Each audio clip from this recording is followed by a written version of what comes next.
Hey, would you like to know how to get perfect bright white and blue sky snow exposures instead of those dark gray ones you're more accustomed to?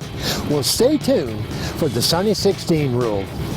Adorama TV presents You Keep Shooting with Bryan Peterson, where you'll learn unique and creative techniques that will elevate your photography skills. I don't know of any exposure challenge that is more greater than when shooting in the snow on a sunny day. Yet I also have one of the simplest of solutions on how you can every single time get a correct exposure and always record blue sky and white snow. It's real simple, and it's simply called this: the Sunny 16 rule.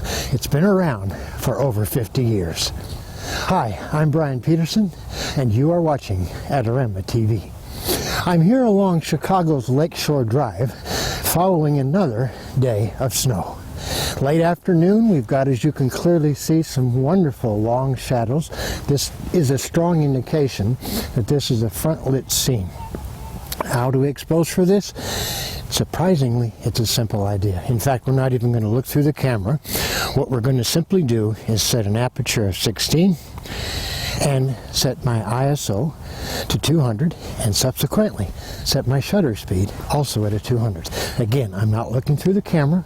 I don't need to look through the camera because I know mathematically the calculations that were done 50 years ago about exposure without benefit of a light meter still apply today. The Sunny 16 rule simply means this: when the aperture is at 16, the correct exposure for a front lit or a side lit scene on a sunny day, that's why they call it the Sunny 16 rule, the exposure is the same shutter speed of the ISO. 200 ISO, f16, front lit scene, 200th of a second, correct exposure. Again, I'm not going to look at the meter. You be the judge. Take a look. I line this up using the shadow of the tree as a wonderful leading line. Take a look at that photograph. It's a perfect spot-on exposure. Hi, this is Bryan Peterson, inviting you to check out Adorama's latest contest. This could be your chance to win some great prizes. Now in this case, I'm going to shoot an actual exposure based on what the meter is going to guide me to be as a correct exposure. So I'm going to, again, shoot f16, and I'm going to adjust my shutter speed until my meter says correct exposure, which is at a 640th of a second. Take a look at that shot. Clearly, it's way too dark.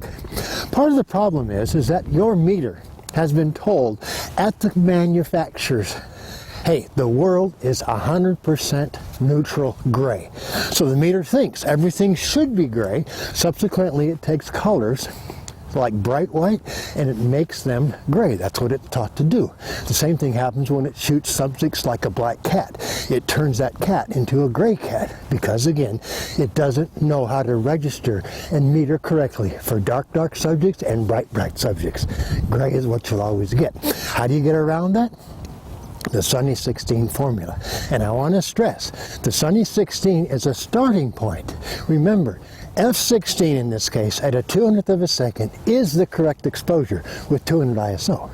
But if you don't need f16, maybe you only need 11, maybe you need 8, maybe you need 5, 6. Remember, that is one of 6 possible correct exposures. f16 at a 200th is the same exposure as f11 at a 400th, f8 at an 800th, and 5, 6 at a 1600th, and so on. So, it's a great tool to embrace.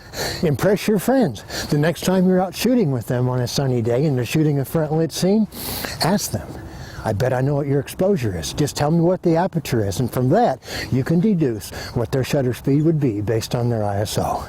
It's a cool little trick. Something else you needed to know. Hey, until next time, this is Bryan Peterson saying, you keep shooting.